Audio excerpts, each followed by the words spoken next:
What's up, man? How y'all doing? What it do? Appreciate What it y'all for do? joining us for another episode. This episode 3 of Beyond the Game. I'm Jordan. I'm Chris.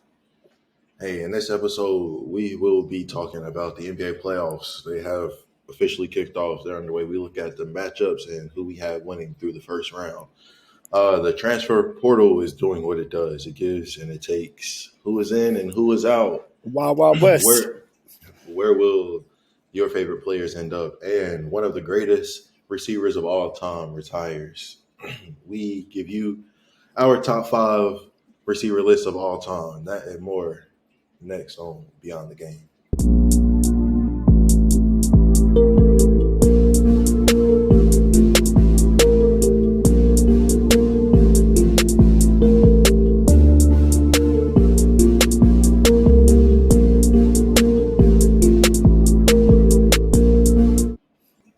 All right, Chris.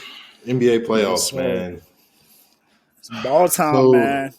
Yeah, we're recording this on what's today? Friday. We have the 18th. April 18th. Yeah, so we have playing games tonight.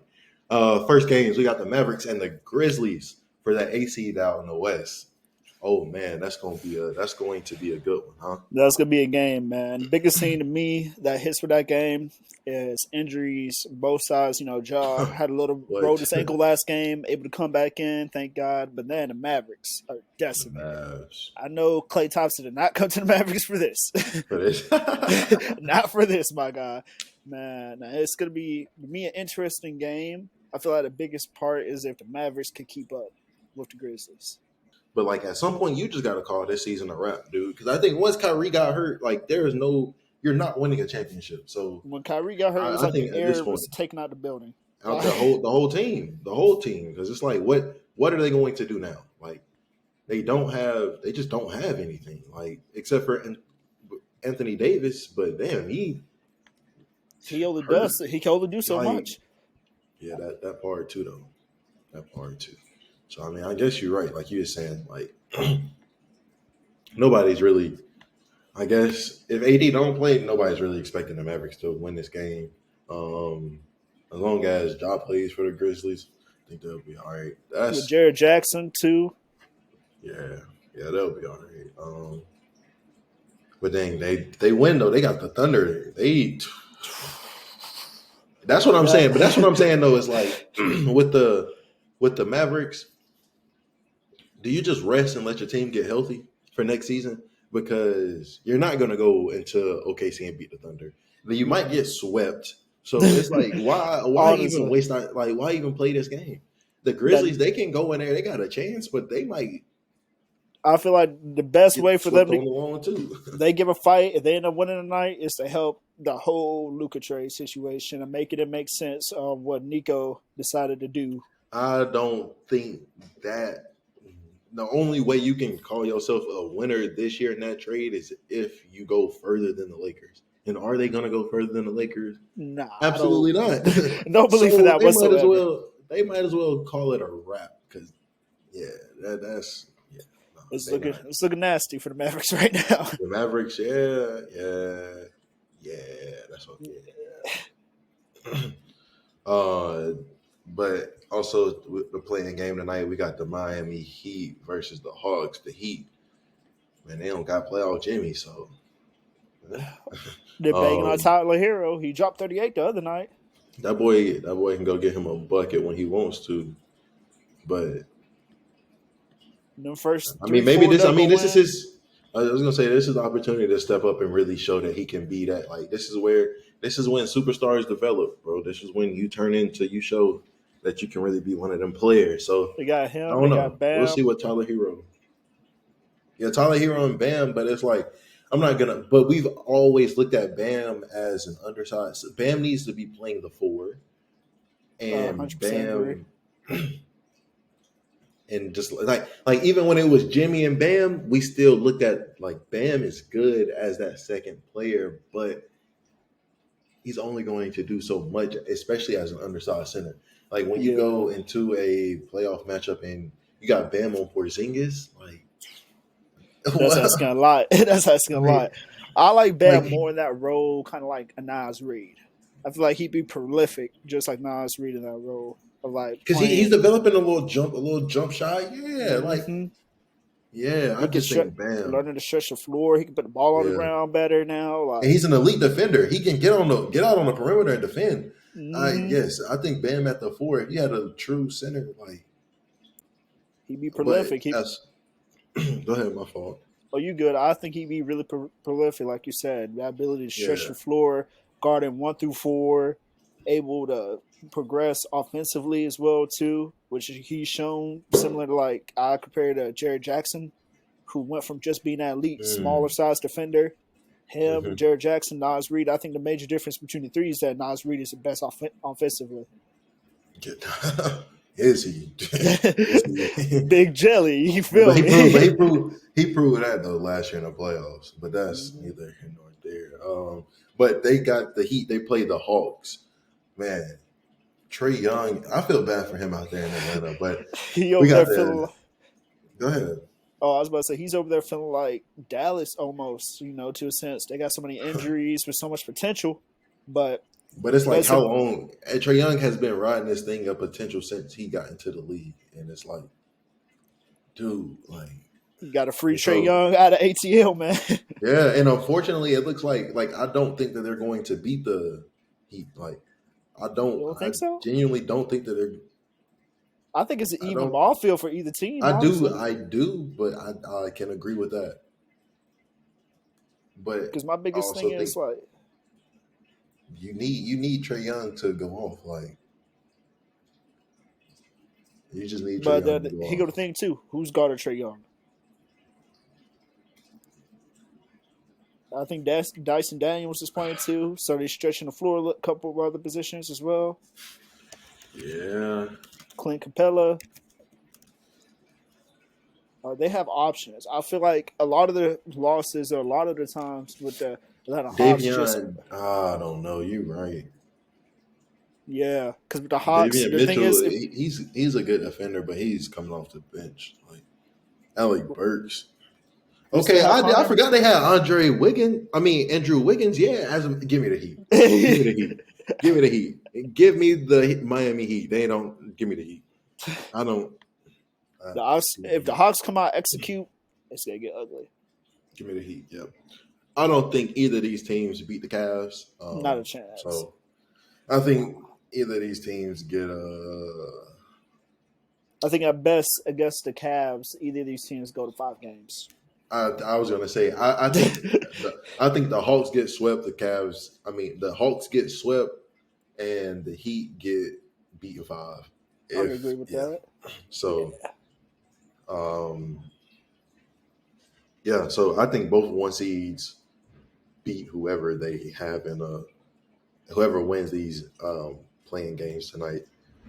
All right, out in the West, we got the Rockets Warriors. This is an interesting matchup because the Warriors are projected to win this series. Though the Warriors, you look at the betting book, the sports books, the odds, they all have the Warriors to win. And I mean, with Jimmy, it's like everybody say, everybody bang on, talks crazy, talk about Jimmy Butler throughout the season, playoff Jimmy. And now he's around other playoff, like true winners, like Steph, Draymond. I think there's high potential of that series going to 6, about 6 to 7 games, honestly. I can see 6. I don't know about 7. I can see 6. I think the Rockets can win 2 games. And when I say win 2 games, I mean like the Rockets will probably win game 1 on their court and then probably win, I don't know, will they go back? No, I think at that point they'll be up to 3-1. So now they'll go back to Houston for game 5. Mm-hmm. So I think then they can win game 5, but then the Warriors close them out in 6 and game 6 in the Bay.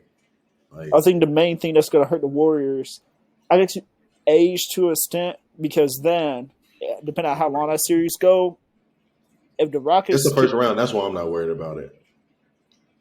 Respectable. I just think personally, the Warriors is just that can Curry, let Jimmy keep up if this series end up dragging out,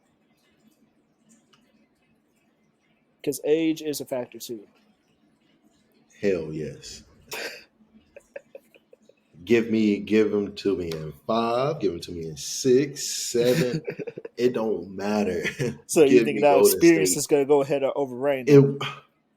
Yes. I mean, they got Fred VanVleet. Fred VanVleet, I think, is the only person on the Rockets team that's won a championship. I think they just got I think they take care of them in 6. I think the best matchup in this, or I will say the second best matchup in these playoffs is going to be, or for the first round, the second best matchup for the first round, I will say, is going to be this Lakers Timberwolves matchup.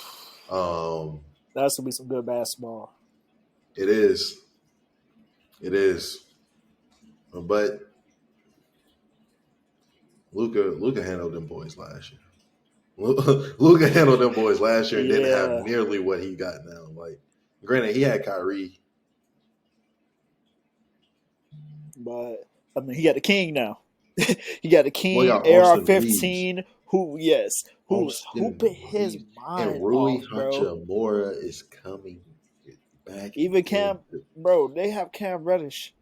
And the boys coming off the bench are hooping too, though. Like,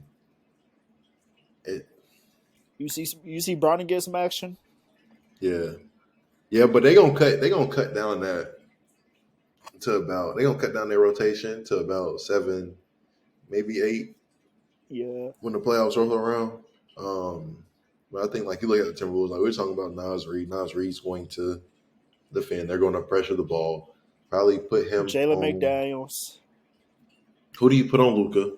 Who do you put on Austin Reeves? And who do you put on LeBron? I think you put Anthony Edwards on Austin Reeves. You put Nas Reed on Luka.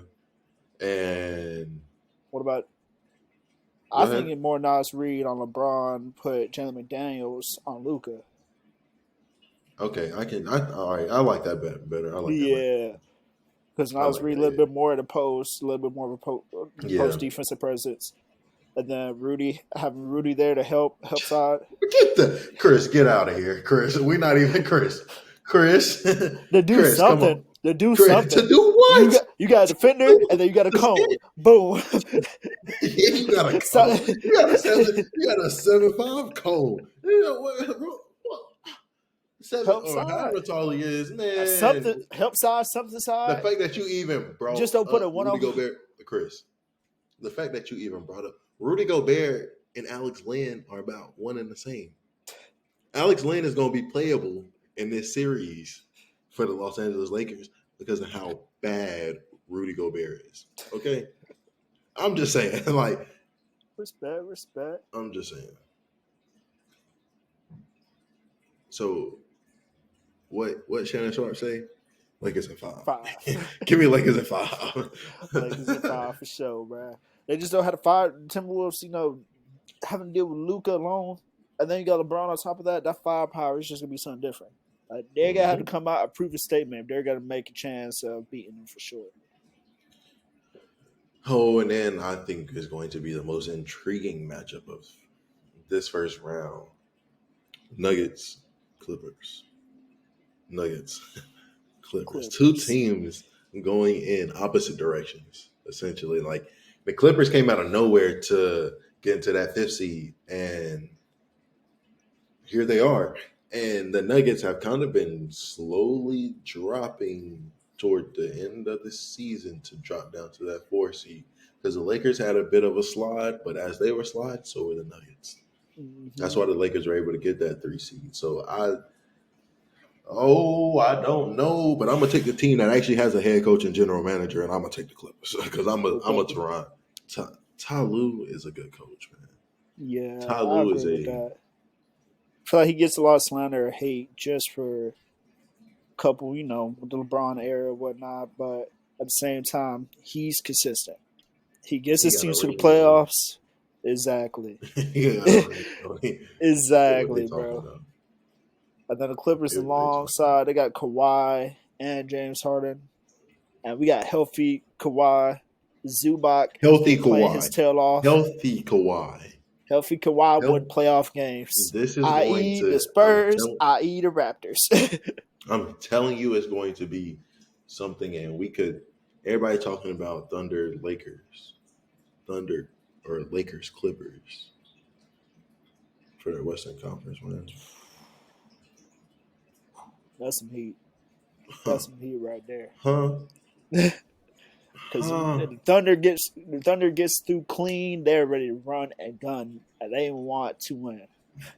Yeah, but I mean that would put what? That would put the Clippers.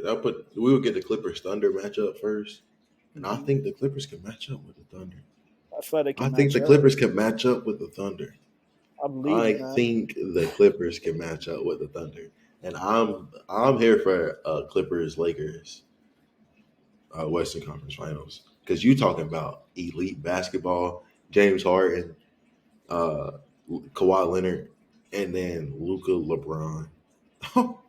I feel like the biggest thing with the Thunder is going to be how is it going to be ref for them, because we see a lot of what people call foul baiting.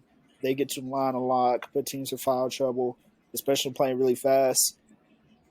I don't think the game's going to be called the same how it's been for them throughout this regular season. So I can agree with that. I mean, but NBA playoffs NBA playoffs is a lot more physical, but it's also veteran. I mean, granted, the Nuggets have won a championship, but like I think it comes down to some of those role players, and like of course you got Michael Porter Jr. and Aaron Gordon, but you don't have some of those other role players. And so I don't know. We'll see, but I'm gonna take the Clippers, and I think this is a series that'll go to 7 games. I think this is a series that's going 7, just because of Ty Lue's coaching. Do I think the Nuggets have a better team? I would say so. Yeah, as a whole, but I'm gonna take the Clippers. That's crazy. That's crazy, but I'm gonna take the Clippers. You know, they got. Could you imagine the Nuggets in the first round exit this year? Under fire, whole building under fire. Somebody got to go. Like they don't. I mean, I guess the head coach and the general manager already gone. Who we going to next? The players. We clipping and snipping, man. Keep it rolling. I think that's an interesting statement. The players, because I don't know. I have my own opinions about Jamal Murray, but I don't think he'll go anywhere. But that's neither here nor there. Over to the East, that 2-7 matchup, we got the Celtics versus the Magic. It's just a bunch of young guns running and ripping, and boy, that's going to be a series. I think it's going to be a good series. Go ahead. I will say with the Magic, they don't play the prettiest basketball. It's going to be slow. They got to slow things down. They got the big, a lot more like technical. Yeah, not that talent, not as athletic, I feel like, as the Celtics, but I feel like it'd go about 5 games. I'm not going to give them 5. I'm not going to lie to you. I think it's going to be an entertaining series, but I don't think it's going to go 5. I think Not go 5. That's so crazy. I don't think it's going to go 5. I think, and unfortunately, I think it's going to get ugly. Like I think it's going to be some blowout games. Like I definitely think they're gonna come out first game. Celtics gonna probably beat them by 40. No, I'm not 40 points. Because it's a lot of momentum swings in these playoffs games and whatnot. I mean, that's I think true. game two they'll come back and they'll make it a little bit of a closer game. 40 ball, Chris. I ain't talking about 20. I ain't talking 30. 40. I don't think they're gonna be in long. If they win about 20, I don't think they're gonna be in long enough to get 40. But I agree. But I'm telling you that I think even Peyton Pritchard and them boys coming off the bench are gonna outdo them boys in Orlando that's starting. Is what I'm telling you. I'm talking about they're going to outscore them. That's what I'm telling you. That's crazy, but I'm serious. If Paulo's scoring, I'm talking about they coming in and not so I'm talking about there's no drop off when the second squad come in for the Celtics against the Magic. All I'm saying, if Cole Anthony is able to push the ball like he has the last couple games when they won, the Magic is surprise some people. I don't think they win the series, but I think they steal a game at the best 2 from them. 2 at the best, Chris. At the best, Chris. 2, Chris. I can go without Jason Tatum and Jaylen Brown in this series, and I can beat them in 6. And so you gonna give me Jason Tatum and Jaylen Brown? We can take them other 2 games away. We take them other 2 games away because because you talking about Cole Anthony. You're talking pushing the ball. Derek White and Drew Holiday locking that up, Chris. Yeah, I said if he's able to. If, I don't see no if. And then if determines if they can get more than 5 games out of the series. But that's okay. That's fair. Because then Jaylen Brown and Jason Tatum are going to give Paolo hell. Granted, Paolo's going to hold his own, but and with them 2 though, you got to bring it on both ends of the court. It ain't one side or the other because they are not lacking on defense. These ain't just one side or one trick ponies, my boy. Yeah, like I feel the biggest thing that's gonna help the Magic even get a game is yes they play even very get slow. a game. Would you just even get a game? Yeah, yes so they play even win 2, Chris. 2 hell. Yes, they play very slow, but the hugest thing is their pace. If they play slow throughout 4 games straight, they're gonna lose 4-0. Because, like you said, you gotta run. You have to run with the Celtics, and because the Celtics not only can they defend, but they're going to run. They're going to get out and run, and they're going to shoot. They're just going to get up more threes than you can even think about. Get offensive possessions, damn near, like so exactly useful. Yeah, they're going to get. They're almost getting like a 3 off per possession, and it's like they're rebounding on the offensive side. Like, so I don't. That's just all I'm saying. I'll say that all to defend my point is if the Magic can play fast successfully, then they get a game. They might get 2. If they can play fast successfully, I guess. Because when they play fast, a lot of times they turn the ball over, so they play slow. Agree with that's that. better. If ifs were fifths, we would all be drunk. You're dang right. You're dang right. Ifs, we would all be drunk. The next all 2, right, though. And then we got. Yeah, go ahead. We got the Knicks and Pistons matchup. They try to bring back the bad boys to Detroit, man. I mean, I done mentioned like the Knicks not having that little grit, that grind to them no more. But come on, it's the Pistons. This is the Pistons. Exactly. This is the Pistons. I was about to say. Cade and them boys. I'll give them. They've been hooping, but yeah, I'm about to say at most 5. At most 5. I was thinking at most 6. At most 5. I'm sorry, but bro, you can do all that fouling. You can do all that tough talk. It's physical basketball, like you just said in the playoffs. At most 5, yeah. But that physical basketball is going to win you a game in the playoffs when you can't score as much. Crazy, Chris. 5 of them things at most is crazy. I respect it. I respect it. Because you keep following Jalen Brunson, cool. He got to keep going to the line. Ain't nothing going to change. Like, he got to keep attacking the same way. Nothing going to change. Ain't nothing going to because he don't mind going to the free throw line 15 times a game. Exactly. And let's not act like you keep trying to be all hard and stuff and not just playing physical basketball and you won't get ejected in the playoffs. Like, we see Draymond get ejected plenty of times in the playoffs. That's well, Draymond is taking a step forward. Draymond kicking things in the nuts. But then we got Isaiah Stewart. Draymond. We got the next wannabe coming. Right. Exactly. You're right. Isaiah Stewart do be on one. He be on one. Like, bro, like I understand playing hard, trying to set a tone. But, bro, you have to evolve with the game and doing that. Like, this isn't the Bad Boys era of refereeing. This isn't the Celtics era of refereeing, my boy. Like, you're going to have to hoop, too. More than all of these, like, little trying to mind tricks. The refs are not going for that in the playoffs. They're not going for that. What our parents used to tell us, I could show you better than I could tell you. Better than I can tell you. Yes, sir. Exactly. Yes, sir. But like you said, I just think the Knicks don't be too much for the Pistons, man, because you start looking at Mikal Bridges, Josh Hart, OG Anunoby, Cat, like they don't. I forgot OG Anunoby day to day in this series. You might as well let him sit down and like let him rest up in this series. You got PJ Tucker too on our next team. Yeah, I forgot about him. Well, I think Mitchell Robinson. Yeah, they deep. They got some depth, but I mean, what's his name? Tom Thibodeau.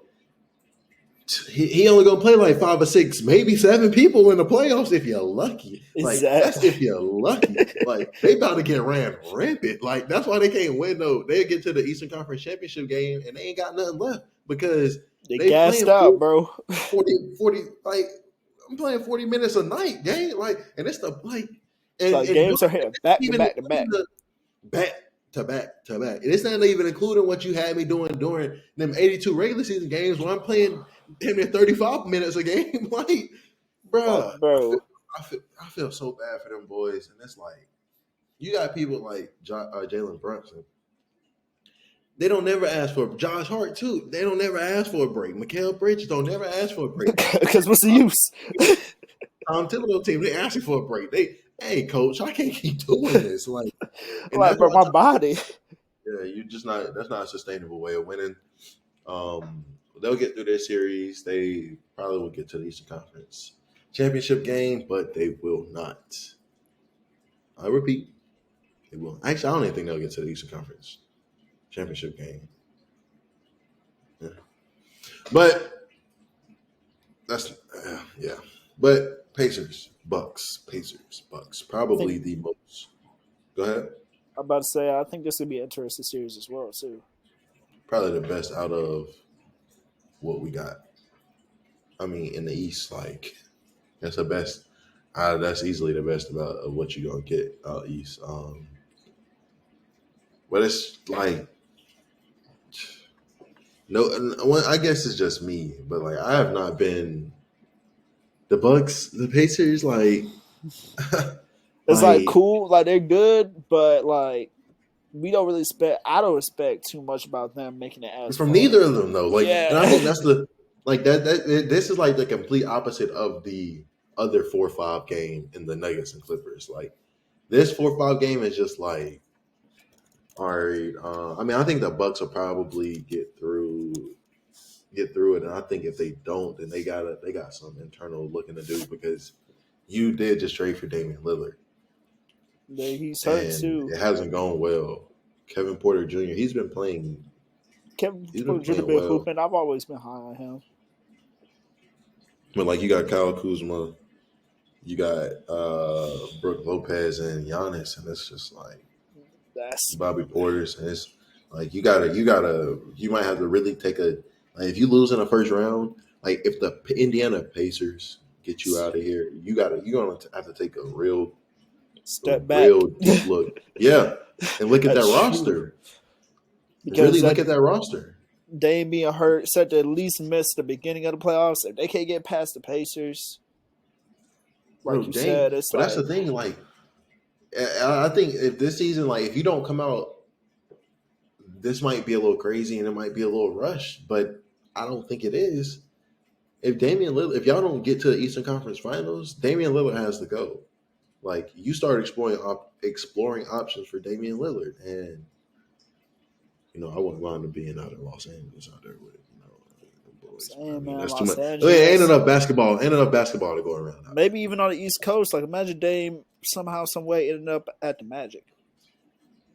Yeah, hey. I feel like that's gonna be fun. That's gonna be a team to watch because it's got. But I think that's something they really gotta look into if they aren't able to make that happen. To do anything to make a run in the playoffs because it's just like it's not too much to that team, bro. Like you said, we got Bobby Portis. That's like Bobby Portis is probably the best thing you have coming. He's the best thing you got coming off the bench, bro. Like Gary Trent Jr., like Andre Jackson Jr., Kevin Porter Jr. He's actually, I'll give you KPJ. Mm-hmm. I think moving Gary Trent could be a move too. I'm high on him coming from Duke. It's always been a great shooter, but at the same time, he on the Bucks, he like you said, he's a bench player on the Bucks. Something is gonna have to give, take, make exactly. Jumps and then also with the Bucks, I guess this could be a me thing too. The trading away Chris Middleton, I feel like hurt more than it helped. I mean, I can kind of agree with it. Outside of his injuries, that's the only reason. I'm sorry, he's not no bum. That's crazy. But you just got somebody like Kyle Kuzma, like, yeah, exactly. For Chris Middleton, like, same reaction I bet those fans had. Like, what are we doing, bro? Like, what the hell are we doing? Like, this is ridiculous. This is freaking ridiculous. Like, I don't blame him, bro, because, like, yeah. But I don't know why you make the move, but I mean, it's injuries. Yeah. Because I think, like, at the end of the day, like a lot of people say in sports, the best ability is availability, and if you can't play games for me, I don't even need you on my team. Facts. That's very true. Because I mean, like but then you look at Indiana, Tyrese, Pascal, Miles Turner. Who else? Like Miles Turner. I guess if you want to throw him in there, that's the third best player. Aaron Naismith, he's been decent, but like, I think they're only number 4 because they're in the East. Like, I very much so agree with that because they're not really shaking much. Playing the Knicks, you don't want that. You're Playing the Celtics, RIP. Send them home in 4. Get the bags packed already. Oh, they play the Cavs or the Celtics. But I think that's the thing too. Is like the Bucks are the matchup that goes throughout the playoffs that like people want to see. The Pacers are going to get handled throughout the playoffs. Like, no offense to Indiana, they just don't have the roster. Mm-hmm. They just don't have the roster, man. Another rebuild team. Yeah, like I don't know if it's a rebuild, but because like they have a foundation, but they need more. They need another like Pascal Siakam, like because Pascal Siakam is good, like he's really good. Mm-hmm. But like for sure, he dropped 40 for the he was dropping 40 balls for the Raptors. Without Kawhi, not only without Kawhi, but also without DeMar. Yeah. Oh man, but on to the transfer portal. The portal has been portaling, man. We started out in college basketball, like out there in college basketball. You got people like Dior Johnson. I don't even know how to pronounce that dude. Stojakovic. Okay. Yeah, that's little Stojakovic. Oh, yeah, that's little Stojakovic. That boy, but outside of playing Duke this season, he was averaging like I believe 14 to 16 a game. Like that boy, 6'7" wing that can do a little bit of everything. Right. Yes, shot creator, playmaker. The one entrance that is kind of like shockers to everyone is Chad Baker Mazzara from Auburn. Like they just had a pretty good run. Yeah, at 24 though, like. But I did forget when it comes to Chad Baker Mazzara, we all know he's Dominican. He didn't get to the United States until he was 20 years old. Okay.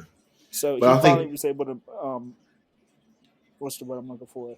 Finally able to come into the United States, get a green card visa, and was able to start his college career then. Yeah, all right. So but this will be his 5th year. I still think it'll be interesting at who takes him at 24 to be that's what I'm saying, at 24 to be transferring like that, like. And then we've seen his on the court years old, bro. You're going, you're entering the transfer portal. You need to be in the NBA. Like, does he not understand that? Like, there are people that are 19, 20 years old when they go into the league. Like, exactly, bro. And then the way his attitude on the court antics, like, there was times this year playing for Auburn, playing for Bruce Pearl, that him getting himself off the floor, whether it was a tech ejection, you're costing your team. Auburn needed him to be able to play, not just at a high clip, but to be on the floor making an effect. And he's shown, especially this season, in the NCAA last season in 2024, where he got ejected, somewhere between 5-8 minutes into the game, he got ejected. Yep. I think his best move personally would have been to stay at Auburn, unless it's one of those things like there's no reason for bro. What are you transferring over for? we? Because like I was saying in the last show, bro, or was it the first one? Whenever you're at one of these premier programs and you're transferring, you're often not transferring to that same level. You're going down in competition or like in level. Like you might still be in the Power 4, but you're going down in level of a team. Unlike what's his name, Xavier Lee from Princeton, he left Princeton and went to Florida. Like he could be Florida's next. He could be their Walton Clayton Jr. next year. Like, he scored over 15 a game. He even had Duke knocking on the door too, interested in him. Like, but I think that's kind of been and I mean it's unfortunate for high school recruits, and like that's kind of been the way recruiting has gone, whether it's been college or whether it's been football or basketball. We're going to go recruit a kid that's been in college. It's just from a lower level. Yeah, he's just been at a lower level. There, mentally more there too. Already understands like their season. Yep. And why would you not? If you're really about winning. And then Malaysia Fulwiley, she's leaving South Carolina. Like that's so crazy. Like yeah, I guess also when you look at it though, like we were talking about their incoming freshman class, and then how they just got what's her name from Florida State, like Tanai Latson. And so I'm not going to say that she didn't see a place for herself, but game of basketball is about touches, and especially when you're trying to get to that next level.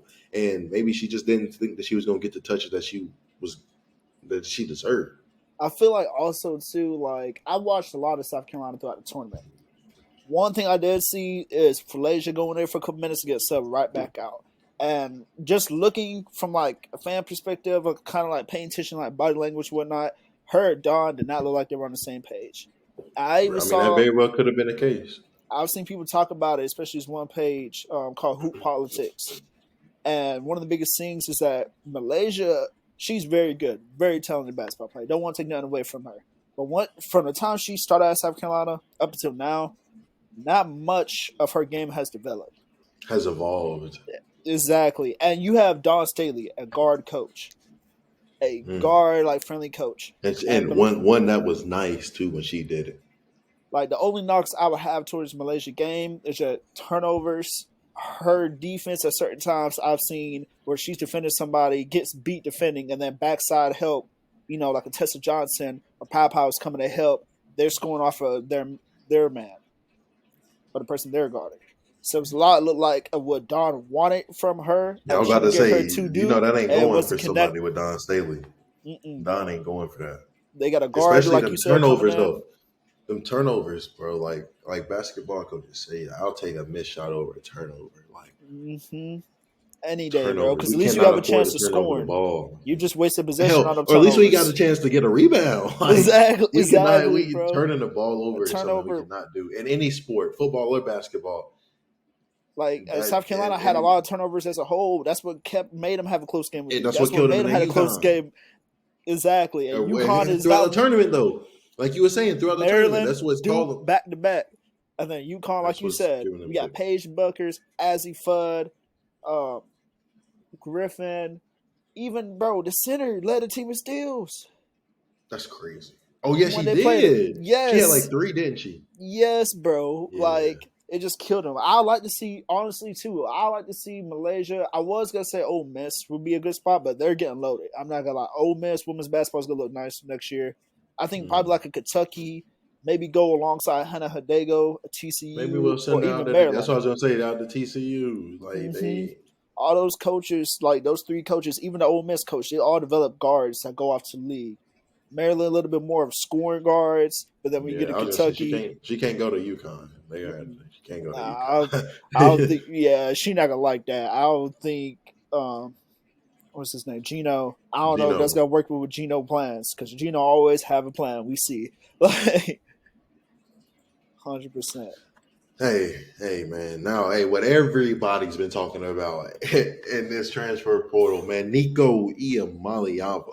So much news coming out, man. Nico Iamaleava. He's headed to UCLA. According to a few people have posted on Twitter that he was going to UCLA. I think that's interesting.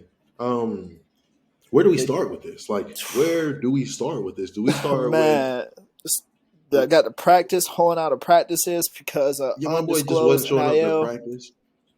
Yeah, I think that's in the spring practice. But the weekend before, go ahead. I was supposed to say the weekend before he decided to leave and put his name in the transfer portal. Him and a lot of offensive, from what I understand, a lot of offensive skill position players, which just had the office coordinator house. Like all just did like a little retreat group thing. Apparently, but is he was it not having discussions with them. About what? About it seemed like from what the family's saying, the offense, and then otherwise, what I would believe, something that's going on, them having that conversation like, hey, that last straw conversation type of deal, like, I'm about to go to the portal. I was promised this, and that. He even signed his NIL deal, the 3 years, $8 million that he was promised. He signed that in high school with Tennessee. Not once he got to Tennessee, in high school that was signed. And there was words about that's interesting. what he was exactly, bro, signing that contract at high school. Like you could decommit from that university anytime. Like you can even withdraw your letter of intent if you like to. Like how does that really work when it comes to a high schooler that is not at your university? But why are you having contract talks in the middle? Why are you first of all? Why are you having contract negotiations? Period. While you're on it. Period. Second of all, why are we having contract talks during spring ball? Third of all, you just got your ass busted against Ohio State, and you want to come to me talking about money? You want to come to me talking about $4 million after? No. I don't care what you say, what you talk about. Bro, they was talking about his numbers, how he threw 10 touchdowns in the SEC. 6 of them came against, I think 4 of them came against Vanderbilt, and 2 of them came against somebody else that was just like, and it's just like, bro, what? Just crazy talk. Who was in your head, in your ear, telling you need to go get this, or you need to go see if they'll pay you this because such and such getting paid this. It seemed like dad, you were not bro. up to standard. You were not up to standard. There was a level that was set. There was a standard that was set. You did not live up to it. You just did not. Like there's no ifs, ands, or buts about it. Like I seen like that kid coming through, especially his senior at high school, like a lot of 7-on-7, even playing with his team, bro. His dad, from what I understand and what I've seen, has to be one of the leads. His dad, if his dad is his agent, his representative, or tied in close, some family tie with the representative, seem like. His dad has always been one of those dads where like it looks and it just gives off his dad is trying to live what he wanted through his son. Okay, but see, like somebody has to. This is a kid who just turned 19 years old. Oh no! He redshirted his first season, and this is technically his first playing. Last year was his first playing season. You talking about going to get $4 million, bro? Like. Exactly. And I understand, like, okay, we want to push for more money, like kind of like contracts in the NFL and stuff like that. Okay, I get it. But you out of your damn mind. Like that, you is out of your damn mind. If this bum, like the one we about to talk about, Carson Beck, I don't know. Granted, we don't know what his NIL numbers are like. We don't know anything for sure. But Carson Beck, man, I digress because this is ridiculous.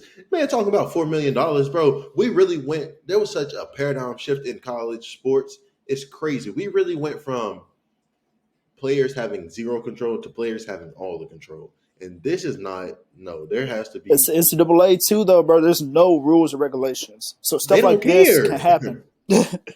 Sadly, bro. And then there was even talks like the tight end from the Bengals who played with Ocho Cinco. His last name's start with you. He's Polly. Hey, you talking about all the way back then. But he has connections with the family. From his personal reports, he was saying that apparently, like, agreeing with the fact that it wasn't apparently about the money. It was more of an offensive scheme thing. And while Tennessee, the whole stretch out the field with receivers and whatnot, and he wasn't getting enough chances to really prove or show his talent towards his worth. But at the same time, it's like this whole situation is spurred around. Then don't go to the school, bro. You knew what kind of offense Josh Heupel ran before you got there. It's not like Josh Heupel just pulled this offense out his ass last week. Like, come on, bro. And then the whole thing of like decided not to practice. And the biggest fault or the biggest thing that I have against him is that you quit on your team.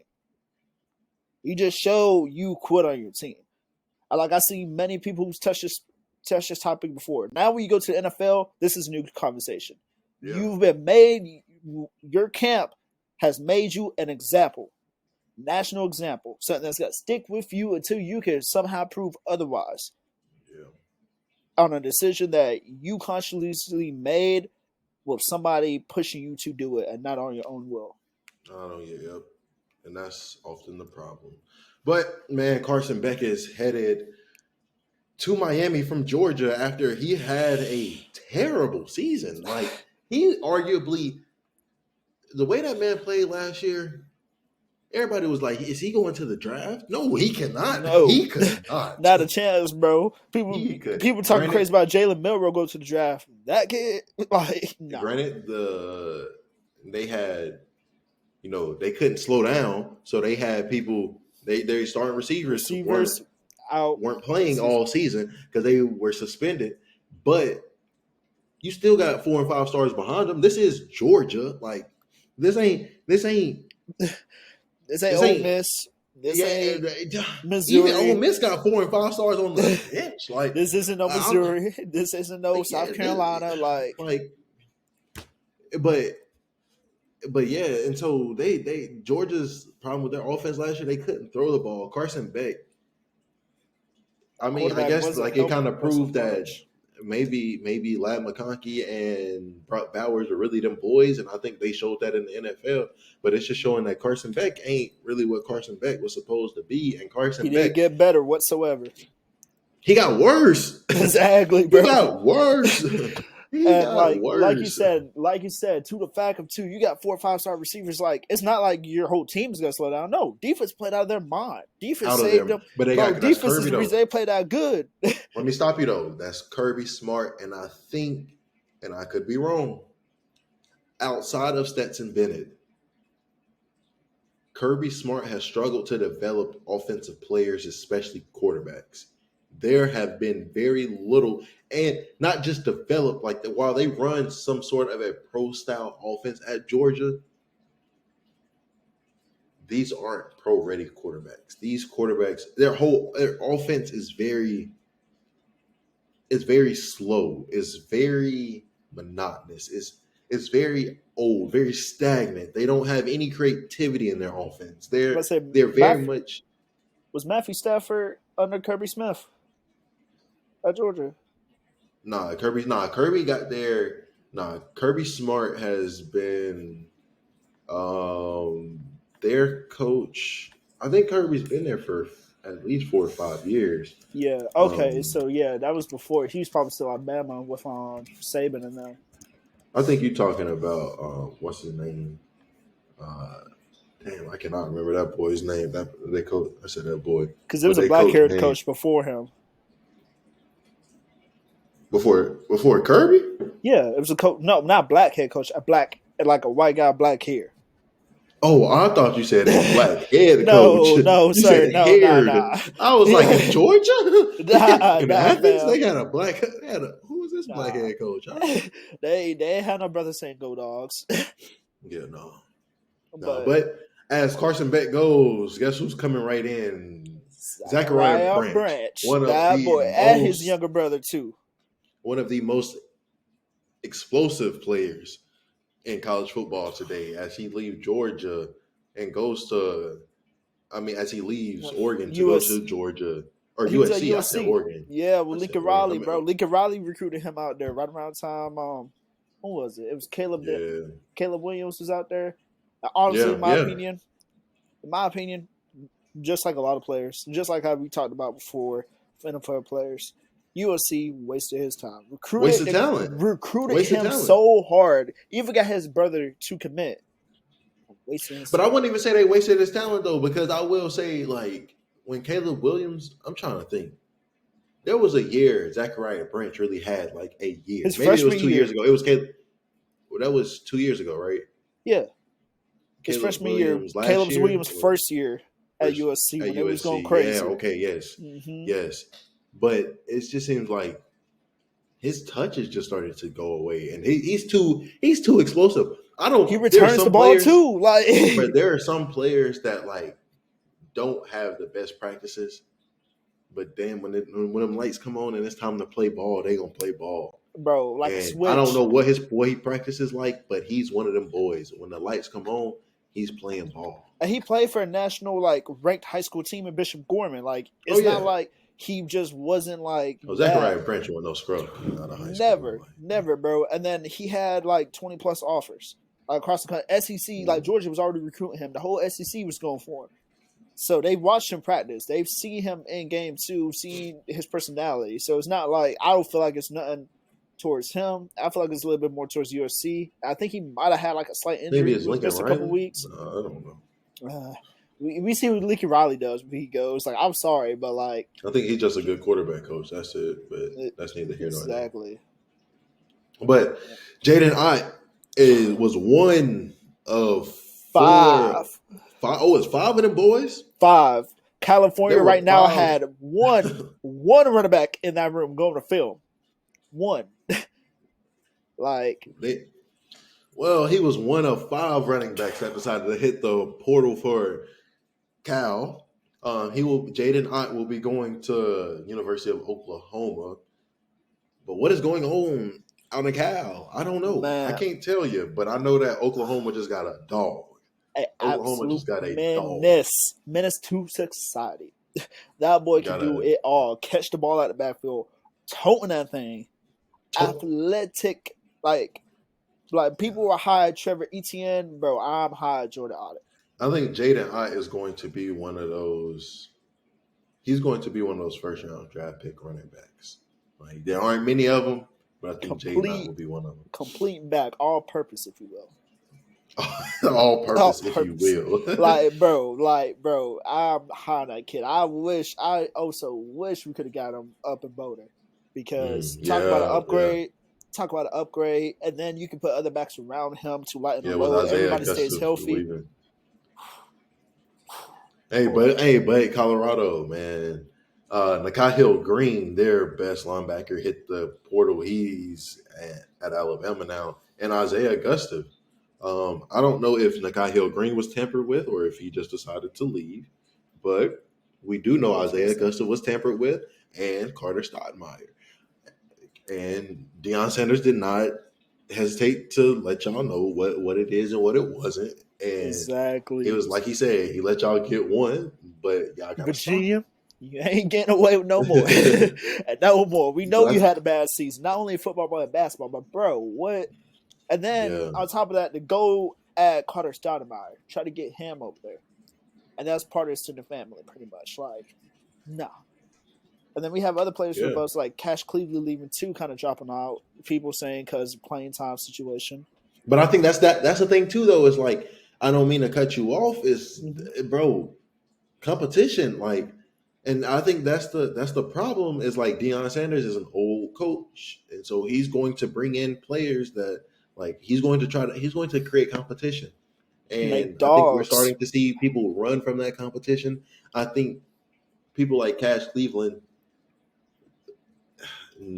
got his opportunity to play and start last year. And now that opportunity is probably being taken from him, and he doesn't like it.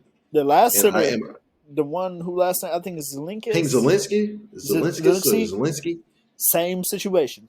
He lost his starting spot. He immediately hit the portal. Competition, bro. Everybody want to be a dog. I mean, but like I understand everybody want to compete, but it's also they want to make it to the league, and I can't get to the league if I don't have film. That is facts. I mean, and man, Cash just burnt his freshman year though. Like he just burnt his freshman year. So now I don't know. He has to play, bro. He just burnt his freshman year. 100%. But at the same time, he came out of IMG, 3-star prospect at IMG. You've been with the top. And like you said, Deion's an old head coach. And the biggest thing is like how you practice. I'm sorry to say nothing towards him. I hope the best for him. But if there's levels too, like you said, you're not going to always be able to transfer up, transfer the same. A lot of times you got to transfer down, like Malachi Nelson. It's kind of similar situation. He's to his third school, lowest of all the schools he's been to when it comes to like level wise. And so running for competition, when you're asked to be a dog in practice and you can't prove or give your coaches enough trust to put you in a starting position at where you're at, how's it going to change when we go to a school that's same level, just as better? What is going to change? Probably not going to the same level. Exactly, bro. And then that takes you out of your whole dream of being an NFL. But like they said, with this transfer portal, the grass isn't greener on the other side all the time. Nah, it's over 1,000 players in the transfer portal, and all 1,000 of them are not going to find somewhere to play. Bro, I think it was a stat, I could be wrong, but about 40% of players who entered the portal just last year or currently didn't even get to go to another school. So now you're sitting around with years of eligibility that you can lose. Like Deion said, you're looking back and saying, what if? What if? Like, exactly, bro. You lose your credits. Your credits, you lose credits after X amount of years in college. So now you're restarting. You just, like, granted, you could be on scholarship at certain points, but it's like, what do you got to fall back on now? You lose your references, leave and jump and leave and not want to compete. Not want to be a dog. It's time to be a dog. Like, it's a sad thing to see, but it's like, bro, like, even though we're the new generation across the border sports, at the same time, the hard work and the work that you want to put into is never going to change for you to get to the next level. That's real. It's never going to, what you're expected to be is never going to change. That's real. But, and man, hey, Julio Jones has announced his retirement. He is gone, one of the greatest to ever do it. He played 166 games. He ended with 13,703 yards, 914 catches, and 66 touchdowns. And so that brought us up to the topic of the greatest receivers of all time. And Julio Jones is in that realm, he's in that discussion of the greats. But when we talk top five, the wonderful top five of all time, does Julio make it? I don't think so. Nah, I don't think so.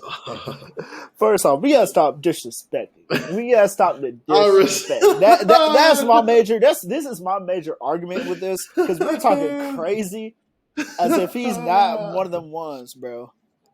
As if he's not like a top receiver. He doesn't have to be top five. I understand that, but like, we're just gonna act like. But I told you I would say he's got an argument for top 10. 100%. He's got an argument for top 10. 100%. But the man still had a season in which he dropped double-digit touchdowns. But hey, that's neither. We're gonna get into that. We're gonna get into that. Okay, that don't even. But that brought us to our top five list. I think we agreed on 4 of the 5. No particular order. We can give our order if you want to, but no particular order. We can do who we had top 4 and then give our order top 4. Discuss 5. All right. So we got Jerry Rice, Randy Moss, Larry Fitzgerald, and Terrell Owens. Yes, sir. Yes, sir. And I think, hey, we can agree with that. And I'm with you. 100%. Those 4, to me, they're loaded. Different reasons, of course, for each. Different reasons. And I think for me, I would kind of put them in the order in which I just read them out. I would put Jerry at 1, Randy at 2, Larry at 3, and T.O. at 4. I don't know how you would go about it, but that's kind of okay. For me personally, I put Randy number 1. Not only my favorite actually, my bad. I don't mean to cut you off, but Jerry ain't number 1. I forgot Jerry number 2. Jerry number 2, Randy number 3, Larry number 4, and T.O. number 5. But go ahead. You know it. Go ahead. That's crazy.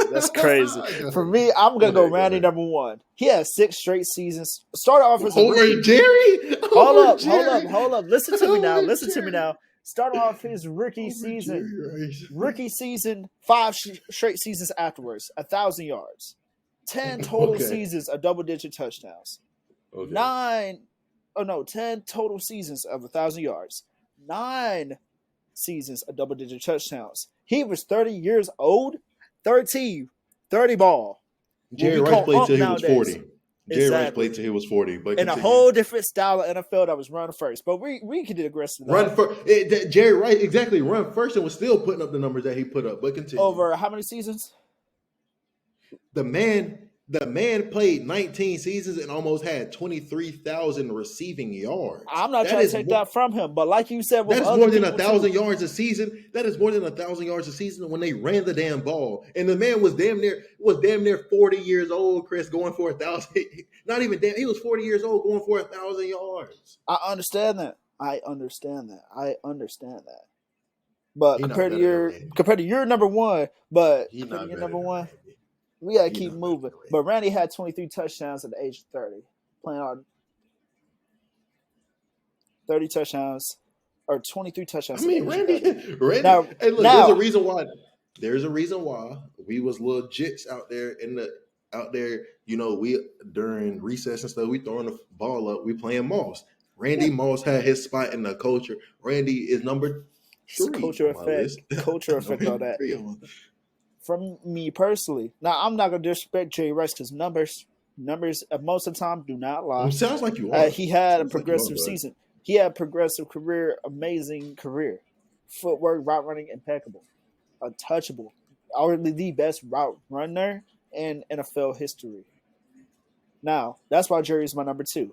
Over his total career, like we said, almost 2,300 yards, 197 touchdowns for Joe Montana. My number 3. I'm going to go T.O.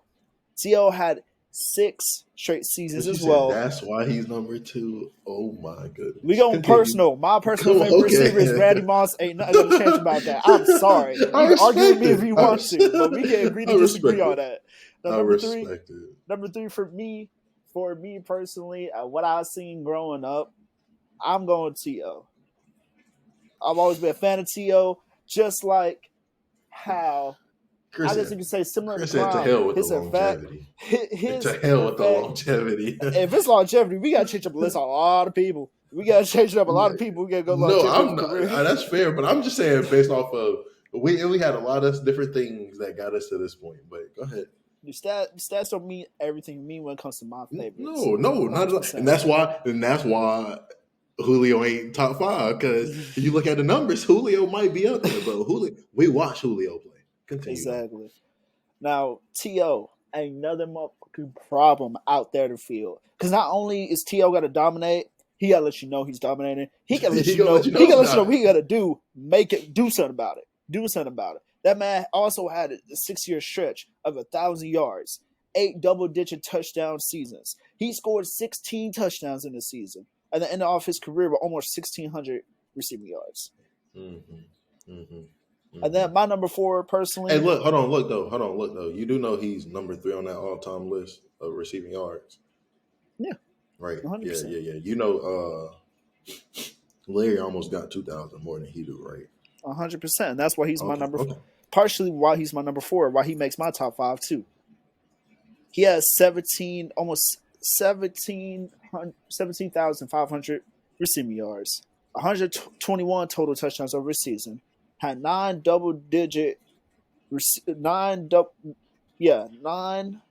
seasons of 1,000 yards, 5 double-digit season touchdowns seasons. So 5 seasons with double-digit touchdown numbers. And like we both agreed, Larry is that Mr. Consistent. He's gonna go out, always get it done. He also played on teams where his receiving load carried exactly, bro. Exactly. He was out there practicing like that Super Bowl season, out there having to practice against likes of Dominique Cromartie, Antron Roll, who at the time was one of the top defensive backs in the league too. And Larry longevity as well too. Like, he's not the fastest. He can run. He's an amazing route runner. Definitely ain't that. But hands-wise, when it comes to hands, you throw it to the he got to catch it. He's got to catch it. Like, you got to have to cheap shot him, like, clip him in the air, like, really try to not, like, bounty hit that man to make him drop that ball. And Larry's going to go out and get it done for you each and every Sunday. 100%. Personally, before I get into my favorites, he's just going to be my number 4. No, I guess. So, like, what really started this conversation the other day was Julio retirement, and I had to tell him Julio wasn't even the best during his time. Of course, we had Calvin Johnson. Megatron was a monster, was a beast. We had Hans Ward. We had them boys. We had some nice people come throughout the time. Do you want to get the people your number 5 before I get them my number 1? Because go ahead, go through. Oh, hey, you ain't got to tell me more than once. Antonio Brown, AB is the greatest to ever do it. There ain't no ifs, ands, or buts about it. You can argue with your mama on that one. Take that to your grandma, whoever you want to. Antonio Brown, AB is just the greatest to ever do it. And there ain't no the man's 5'10", and there wasn't a soul that could guard him. And there just ain't. I don't have to say. I don't have nothing else to say. That man had Juju Smith-Schuster looking like an elite receiver. Juju Smith-Schuster was going for 1,200 yards on the other side of Antonio Brown. That's all I got to say. Yeah, everything is open to opinions, of course, here on this podcast. You cannot tell me why. Especially if you look at the 6-year stretch between 2013 to 2018, like. So in that same stretch, right? You said 2013 to 2018. Now I will give. Mind you, hold on. Also, let's mind you, at this point, they're still playing 16 games in a season. Like, yeah, both him and Julio. Now here go my thing. 2013, I give him that year. 2013 too. And you talking about when the boy had 1,500 yards, or you want to talk about in 2014 when he had 1,700? Yeah, 2014 we had. Or you want to go 1,500? In 2014 when he had. Or you want to go? Hold on. Go 2015 when he had 1,800 yards. Continue. Go ahead. Yeah, Julio had 1,800 yards also in 2015. Actually, he had. Let me look at this. More yards. 2015. He still had more yards. 10. Okay. So let's also look at, if we want to do that, let's also look at the Falcons' offensive percentage in 2015. Proficiency. That's what I'm looking for. Proficiency. What are we in 2015? You're comparing. You're bringing in Juju stats. About the whole. I'm talking about their whole career, from their entire career. Antonio Brown not only better than Julio Jones, but the man's a top 5 receiver of all time. Like, so Antonio, bro went from 14, 17, 18, 13, 15. Like, come on, like that's 100. Like, who's doing that, bro? As a number 1 receiver year in and year out. They were double teaming this man. You're not doing anything with him. Antonio Brown was the best receiver in the league. Oh, and mind you, this is while Calvin Johnson's in the league. Like, so both of them has 7 1,000-yard seasons, 7 apiece. I'm not just talking about 1,000. I'm talking 15. I'm talking 1,700. I'm talking 1,800. Like, I'm not talking about who has more 1,500-yard seasons. Let's look at that. With the double-digit touchdowns. 4, just with the double-digit touchdowns. Let me see. We got Antonio Brown with 1, 2, 3, 4 seasons with over 1,000 yards at double digits. Julio has 1 season with 1,000-yard double digits. The touchdowns factor, I give it to Antonio Brown. Also, 2015. What does it matter if you're putting up these yards? Your offense, is the receiver the whole offense? Is the receiver the whole offense? Let's go ahead and agree on this point. Is receiver the whole offense? In 2017, how many touchdowns did he have? 2017, Julio had 3 touchdowns for 1,400 yards. How many yards he had? 1,400 yards with 3 touchdowns. What are we doing? Well, you know what that was? Dropping touchdowns. Dropping He had over 15 drop touchdowns in that season. The offense as a whole during that season was 21st in proficiency. You're telling me there are 20 teams. He's the only player, like we discussed. He's the only player on the offense. The only player. The offensive proficiency alone was 21. I hate to see the red zone proficiency as a whole. Because Antonio Brown, like you said. Guess what? Guess why it was down? Guess why it was bad? Because he kept dropping the damn ball. Because he kept dropping the damn ball. Because of one player. So he kept dropping the ball. So you want to bring in Juju stats. You want to bring in Juju stats, but you got to compare Julio as an individual. Because Julio Jones was the only thing that I'm bringing up Juju stats to show you Juju Smith-Schuster has never gone for 1,200 yards another season in his career. Juju Smith-Schuster when he was, bro. That's looking at offense proficiency at that point. Because they also had a running back. They also had a tight end. So your number one receiver doesn't have to go out there and be the main point. Like, bro, we're not going to act like they were dealt with. You just said he had 1,400. Exactly, but he had 1,400 yards, Chris. If he can have 1,400 yards, you can score more than 21 damn points in a season. Bro, you're getting double teamed. Who's double teamed by Antonio Brown? Nigga, you still had 1,400 yards. Jordan, if you're getting double teamed, you have over 1,000 yards in the season. Bro. You're getting double teamed. Well, meanwhile, another guy who's just only going to score 3 touchdowns? Yeah, because if you get double teamed, what do you expect? There was one Calvin Johnson who was doing that. There was one other player that we can even mention. That motherfucker, bro. Julio Jones is 6'4". In 2018, he would have hit a Moss 2 people. Julio Jones is 6'4", 225 pounds, runs a 4.4 with a 40-inch vertical. And then we got the only difference between him and Calvin Johnson. The only difference between him and Calvin Johnson is about 2 inches, and he's probably faster than Calvin Johnson. And that is one player. The only player we can say, what, Randy Moss is the other argument. Who's Moss now? 2. T.O. We got 2. We got 3. Jerry Rice. How tall is Jerry Rice? Oh, I don't know how tall Jerry is. Exactly, bro. He's not tall. And their whole offense was better. But DeAndre, you talk about Moss. Look at DeAndre Hopkins. Okay. But then look at DeAndre Hopkins' numbers throughout the seasons and who he played for. Well, you're the only friend. We were literally talking about how they were wasting. What the hell was with him in Houston? The only time that man had a serviceable quarterback was in Arizona. And the only serviceable quarterback that Julio had was Matt Ryan. And how long did Matt Ryan play there? Bro? He played there for all these years. How long was Matt Ryan his quarterback? And how long was Kyler Murray DeAndre Hopkins quarterback? DeAndre Hopkins also had Deshaun Watson. He played 14 seasons. He did. I forgot about it. He did have Deshaun Watson when Deshaun Watson was good. I'll give so Matt Ryan was there from 2008 to 2021.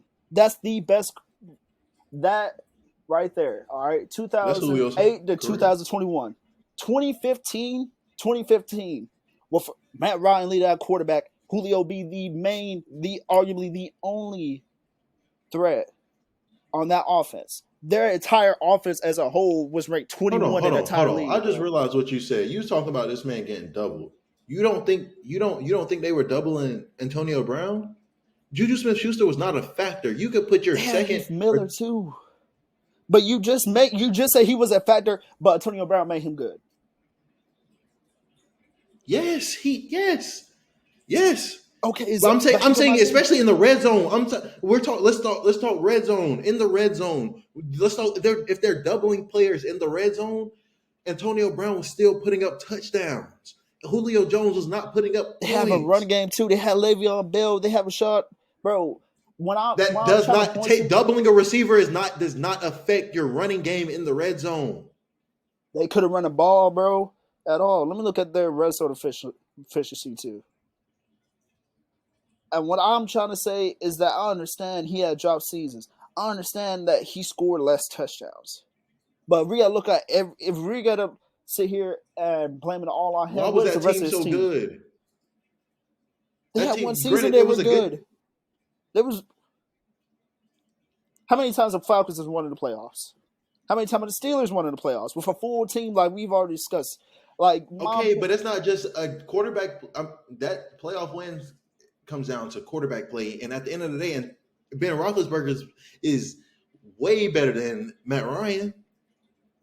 I'm not trying to knock. I'm not saying Antonio Brown is a top 10 receiver like Julio is. But he's better than Julio, is what I'm saying. And you're not going to sit here and tell me that he's not. I don't give a damn. I watched the man play football. I watched him too. Exactly. And there's no reason when you watch the games that there's no reason when I turn on the game on a Sunday, a Monday, or a Thursday that I watch this game and say, he's better than Antonio Brown. Julio Jones is better. No, he's not. Julio Jones is no, he's different not. Opportunities, bro. There's different opportunities there too. All right, different opportunities. Let's put the same opportunity in Tampa Bay. Who won a ring? The same opportunity? In Tampa Bay, who won a ring? They lost to the Chiefs. Who was getting more? Let me look at this. When he played at Tampa Bay, who won a ring? Antonio Brown's had 2 seasons in Tampa Bay. What year did he win that championship with Tampa Bay? Oh, you said what year? It was with Tom. It was the what was that 20? He played with Tampa Bay 2020 and 2021. Julio played at 2022. 21. So Julio came the season after Antonio Brown quit. He was supposed to be his replacement. I was hurt. I didn't get to play. Like, how many games did he play? Best ability is availability. He played 10 games for 5 games started. And how many yards did he have? He had 299. Okay. In Tampa Bay. He had 43 targets. AB played in 2020. AB played 8 games, started 4, and had 483 yards and 4 touchdowns. In 2021, he had 7 touchdowns, started 3 games, had 545 yards and 4 touchdowns. I would definitely expect him to have more yards where Julio had 43 that one season. Both seasons, Antonio Brown had 62 targets. You got a glare on your camera. But even... It's... all right, that's right. Yeah. But to my whole point of arguing, to me, they're even, damn near even, is that I understand Julio was the main guy, the only guy for a lot of times in Atlanta. But how does that go against him? Well, you're the only guy. You're the only guy. The only hope and savior. The one month the teams can game plan day in, day out. Yes, they can both get double teamed. But then at least the Steelers are better or good enough to have other weapons to help your number one receiver also. Bro, okay. You sitting here acting like the Falcons have just been ass. Like Rodney White is not a scrub. Well, Rodney White, he's not a scrub. But what's his name? Cordell Patterson's not a scrub. They have Muhammad. They didn't play together. Scrub. Cordell Patterson and Julio didn't play together.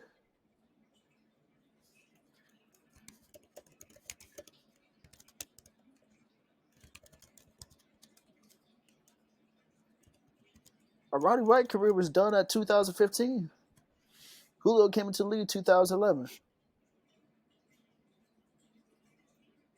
Rodney White had 2 1,000-yard seasons, scoring 8 of 7 touchdowns. 2011, 2012. They had Matt Ryan. Okay, in 2017, they had Matt Ryan and Devontae Freeman. Devontae Freeman is a good running back. They had Julio and Mohamed Sanu. Okay. And then on defense, they had Grady Jarrett, they had Vic Beasley, Devondre Campbell. Like, bro, they had Desmond Trufant. Like, they had good. You know what was going on in 2015? This is 17. Go ahead, continue though. 2015 alone. Who are they losing to? Who made sure they didn't make the playoffs? In 2015? Yes. I'm trying to think in their division. We got the Falcons. We from North Carolina. The Panthers. The Panthers. But that's the thing too. The Panthers were ass. Panthers were ass. Exactly, bro. But the Steelers, how many times, bro? The Panthers were ass, and they were still beating the Falcons. Exactly. But you just said they were. Exactly, Chris. Exactly, bro. When you have a exactly, Chris. No, exactly, Chris. The Panthers. The Steelers division. the Steelers division is and always has been. The AFC North has always been tougher than the NFC South. And 100%. they're That's coming what I'm out of saying. it. And he was doing more numbers. That's a division that it gets cold up there. It don't get cold down here. Most of them playing domes and stuff. So for him to be going for more yards, more receiving yards in the cold against better, I would say against a better division, better defenses, week in and week out. If anything, that's boosting my argument that motherfucker should have been doing more than what he was doing. He should have been going for 2,000 yards. Shit, there's no reason why Julio shouldn't have been Triple Crown winner the damn multiple seasons in a row. So we just switch. If we switch their teams, let's switch them. You switch what teams they are. Do you think their careers pan out different? No, I think each of their careers kind of go the way that it did. I don't think like Julio in Pittsburgh does not make them or does not win them a championship. Like they were a championship level team, they just didn't win a ring.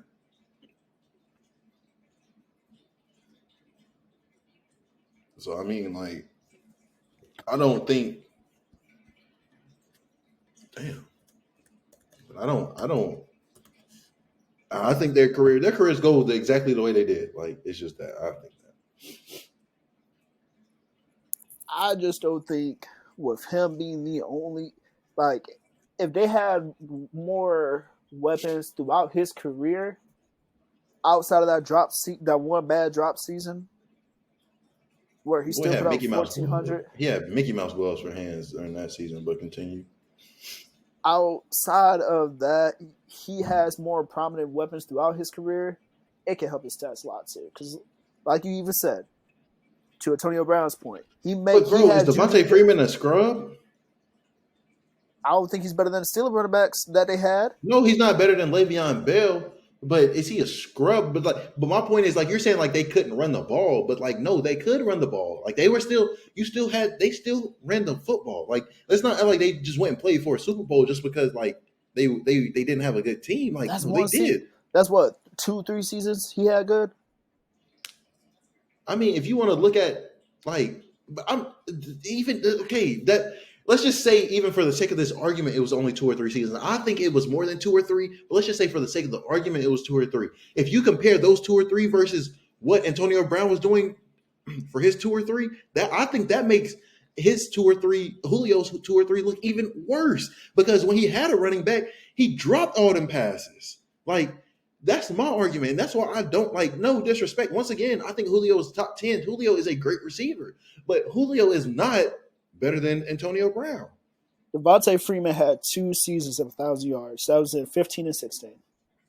Okay, but we also just talked about how this man was going for 1,400 yards. This man is hard. It's hard to go for your running back and especially Mohamed Sanu. Mohamed Sanu was putting up 1,000-yard seasons too. Like Mohamed Sanu was no scrub. And so it's just like I understand, trust me, I get where you're coming from, but I also think I think as a whole, like you're kind of like underestimating the team. But my point is, the Steelers are so, like I said, the Steelers as a team were so good, like you also said. But the division is better competition, so they have to have a better team. That's what I'm saying, bro. Having a whole better team can boost your superstars, put them in positions to really shine, right? We can agree on that. I understand what you're saying, but I also think when that offense, when my 11 is can match up against another 11 that is equally as talented,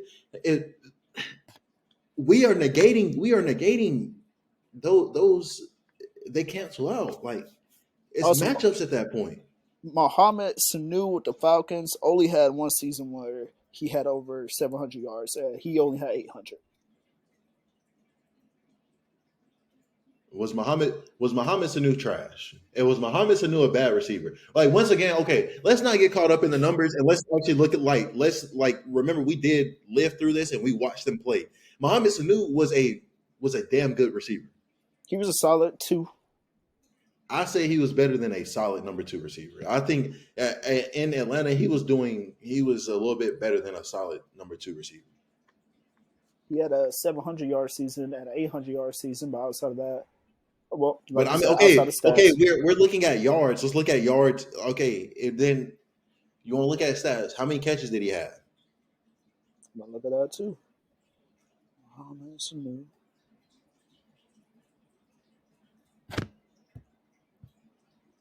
But I just think this just comes down to we're just gonna have to agree to disagree. But I don't think Antonio Brown or Julio Jones is on the same level as Antonio Brown. I think that you can put them in the same atmosphere. Like, I'm not saying Antonio Brown is just that much better than Julio Jones. No, but I think there are levels to being great, and Antonio Brown enters that conversation of greatest. Julio Jones does not. Julio Jones was great when he played. I think we could agree to disagree. I think that's all it's going to have to come down to. Because, hey, but Antonio Brown was that nigga, is that nigga, and will be. He's a little crazy now. A little. But